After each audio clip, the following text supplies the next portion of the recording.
ભરૂચ જિલ્લાના આમોદ તાલુકાના પુરસા ગામ 4 દિવસથી પાણીમાં ગરકાવ થઈ ગયું છે। 4 દિવસથી ગામમાં અંધારપટ જોવા મળી રહ્યો છે। મધ્યમ અને ગરીબ વર્ગની હાલત કફોડી બની। ભરૂચ જિલ્લાના આમોદ તાલુકાનું પુરસા ગામ 4 દિવસથી પાણીમાં ગરકાવ થઈ ગયું છે। 4 દિવસથી ગામમાં અંધારપટ પણ છે। મધ્યમ અને ગરીબ વર્ગના લોકોની હાલત કફોડી બની છે। ગ્રામજનોએ મીડિયાના માધ્યમથી હૈયાવરળ ઠાલવી હતી। ક્યાંક કેટલાય વર્ષોથી ગામની આ પરિસ્થિતિ છે અને વારંવાર મીડિયાના માધ્યમથી રજૂઆતો કરવા છતાં પરિણામ શૂન્ય છે। તંત્ર અને રાજકીય નેતાઓના પેટનું પાણી પણ હાલતું નથી। દર ચોમાસે 2 દિવસ વરસાદ પડે એટલે રોડ પર પાણી આવવાથી ગ્રામજનોને તાલુકા મથકે આવવામાં પારાવાર મુશ્કેલીનો સામનો કરવો પડે છે। કેળ અને છાતી સમાણા વહેતા પાણીના પ્રવાહમાં રોડ પરથી પસાર થવું પડે છે। ગામમાં કોઈનું મૃત્યુ, ડિલિવરી કે આકસ્મિક દવાખાને આમોદ તરફ આવવાનું થાય તો કોઈ વિકલ્પ નથી। હાલ 4 દિવસથી વરસતા અનરાધાર વરસાદથી 4 દિવસથી ગામમાં વીજળી ડૂલ છે। ગામના આગેવાનો અને યુવાનો જાતે વીજળીના પોલ ઊભા કરી જાતે વીજળીના પોલ પર ચડી ગામમાંથી અંધકાર દૂર થાય તે માટેના પ્રયત્નો કરી રહ્યા છે। આમોદ ડીજીવીસીએલના એક પણ કર્મચારી ગ્રામજનો દ્વારા રજૂઆત કરવા આવ્યા છતાં પણ ગ્રામ તરફ જોવા તૈયાર નથી એવું ગ્રામજનોએ જણાવ્યું હતું। રાજકીય નેતાઓ અને પ્રશાસન દ્વારા પુરસાથી આમોદનો રોડ મંજૂર થયો છે। પુરસાથી જંબુસર તરફ મહાપુરા સાઈડ પર બ્રિજ મંજૂર થયો છે। એવા ઠાલા વચનો આપી આવી ગામની ભોળી જનતાને ઉલ્લુ બનાવવામાં આવે છે। 2 દિવસ પહેલા પુરસા ગામમાંથી એક બહેનને પ્રસૂતિની પીડા ઉપડતા ગ્રામજનો દ્વારા રેસ્ક્યુ કરી ટ્રેક્ટરમાં આમોદ લાવવામાં આવ્યા હતા। પુરસા, કાંકરિયા, માનસિંગપુરા ગ્રામજનોની દર વર્ષની આ સમસ્યાનો કોઈ ચોક્કસ નિકાલ આવે અને સમસ્યા રોડ રસ્તાની સમસ્યા ગ્રામજનોને છુટકારો મળે એવી વેદના ગ્રામજનો મીડિયાના માધ્યમથી ઠાલવી રહ્યા છે। મારું નામ અક્ષય પંચાલ છે। હું આમોદ તાલુકાના પુરસા ગામમાં રહું છું। હવે અમારે છેલ્લા ઘણા વર્ષોથી એક તકલીફ રહે છે વધુમાં વધુ કે આ જે આમોદથી પુરસા ગામને જોડતો રસ્તો છે ત્યાં એક નોર્મલી વરસાદ પડી જાય તો પણ ત્યાં છાતી પાણી ભરાઈ જાય છે। હવે અમારે નોકરી જવું હોય કે કંઈ બી જરૂરિયાત વસ્તુ લેવા પણ જવું હોય તો અમારે સીધું આમોદ જ જવું પડે છે કે હવે કોઈ બી અમારે નોર્મલ બીમાર પણ પડ્યા હોય તો અમારા ગામમાં કોઈ એવી સહાય નથી કે કોઈ સુવિધા નથી કે અમને તૈયાર મેડિસિન કે અમને એવું પૂરી પડી રહે।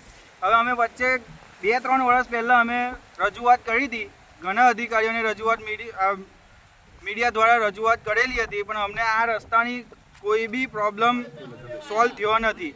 હવે બીજો વિકલ્પ એ છે કે અત્યારે અમારા ગામની અંદર મૃત્યુ પામ્યું હોય, કોઈ બીમાર હોય, કોઈ ડિલિવરી કેસ હોય તો બી એને લાવવા જવા માટે કોઈ સુવિધા ઉપલબ્ધ નથી। ત્રીજી વાત એ કે અત્યારે આટલું બધું પાણી ભરાવા છતાં કોઈ બી સેફટી કે કોઈ બી રેસ્ક્યુ ટીમ કે કોઈ બી નગરપાલિકાની ટીમ જોવા નથી આવી કે કોઈ બી અધિકારી અમારા ગામની અંદર જોવા નથી આવ્યા। અને ચોથો વિકલ્પ એ છે કે છેલ્લા 5 દિવસથી અમે જીવીબીમાં પણ રજૂઆત કરેલી છે કે લાઇટ પણ અમારા ગામમાં છેલ્લા 5 દિવસથી છે નથી। હવે અત્યારે અમે જીવીબીમાં જાતે કમ્પ્લેન કરવા જઈએ છીએ તો ત્યાં આગળ અમને એક જ વાત કહે છે કે તમારા ગામ પર અમને કોઈ હેલ્પર અવેલેબલ નથી। તો હેલ્પર અવેલેબલ ના હોવાના કારણથી અમારા ગામના કેટલાક છોકરાઓ કે જેની ઉંમર 18 વર્ષ પણ નથી એટલા નાના છોકરાઓ પણ આટલા પાણીમાં ચાલીને આવે છે અને જાતે લાઇટ રિપેરિંગનું કામમાં એ લોકો મદદરૂપ આપે છે। તો અમારી સરકારને એક જ જે કોઈ સરકારી અધિકારી હોય કે કોઈ બી અમારા લાગતા વળગતા અધિકારી હોય અમારે એક જ એ છે અમારો પ્રશ્ન છે કે અમારા ગામ માટે જ કોઈ તમારી પાસે હેલ્પર નથી કે અમારા ગામ માટે જ તમારી પાસે કોઈ બી સુવિધા ઉપલબ્ધ નથી કે અમારા ગામ માટે જ તમારી પાસે કોઈ સેફટી કે રેસ્ક્યુ ટીમ નથી। અમને ખાલી એક જ પ્રશ્ન છે કે તમને અમને આટલો ખાલી પ્રશ્ન સોલ્વ કરી આપો। જ્યારે બી અમે કહીએ છીએ કે આ રસ્તાનું સોલ્યુશન થાય કે મંજૂર થઈ ગયો છે તમારા આ વર્ષે બની જશે, મંજૂર થઈ ગયો છે આ વર્ષે બની જશે, તો ક્યારે બનશે? પછી જ્યારે અમારી પેઢી દર પેઢી જાગૃત થશે ત્યારે બનશે કે જ્યારે અમે સ્મશાને પહોંચીશું ત્યારે બનશે એ રસ્તો? બસ અમારો આટલો જ પ્રશ્ન છે કે અમને આટલો જે કંઈ પ્રોબ્લેમ છે આટલા સોલ્વ કરી આપો। તમારે રસ્તો ના બનાવવો હોય તો કંઈ નહીં પણ કમસે કમ તમે અમને રેસ્ક્યુ ટીમ આવીને તમે દોયરા તો બાંધી આપો કે એ રસ્તે તો અમે જઈએ। અત્યારે રસ્તાની પોઝિશન એવી છે કે તમે ચાલતા જાઓ તો પણ રસ્તો દેખાડે એ નથી. એક બાજુ જાઓ તો નદી નજીક આવી જાય ને એક બાજુ જાઓ તો ખાડી નજીક આવી જાય. અને દાદર નદીના મગર પણ અવારનવાર રખડતા રહે છે.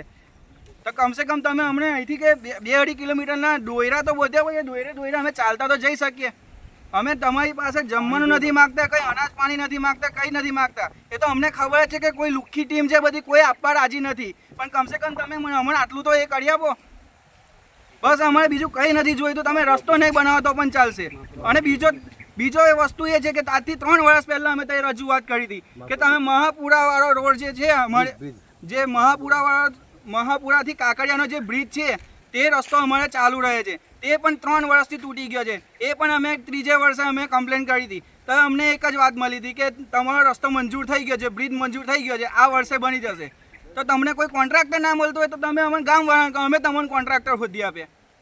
પણ તમે કમસે કમ કોઈ બી રસ્તો એ નહીં તો આ તો તમે ચાલુ રાખો તો તાલુકો આમોદ, અમારું ગામ પુરસા, મારું નામ છે બે દિવસથી પુષ્કળ વરસાદ પડવાથી લાઇટ નથી અને કોઈ જોન આપવા રાજી નથી. તો અમારે આખરે ટ્રેક્ટરે ને ગામના વડીલો બધા આમોદ આવ્યા છે. આ ટ્રેક્ટર છે ને તાર જોર લઈને આવ્યા છે.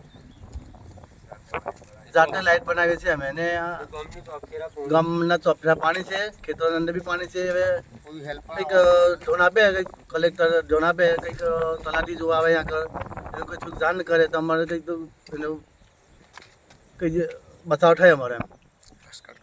Reporter Viral Gohil, Janadesh news, Bharuch.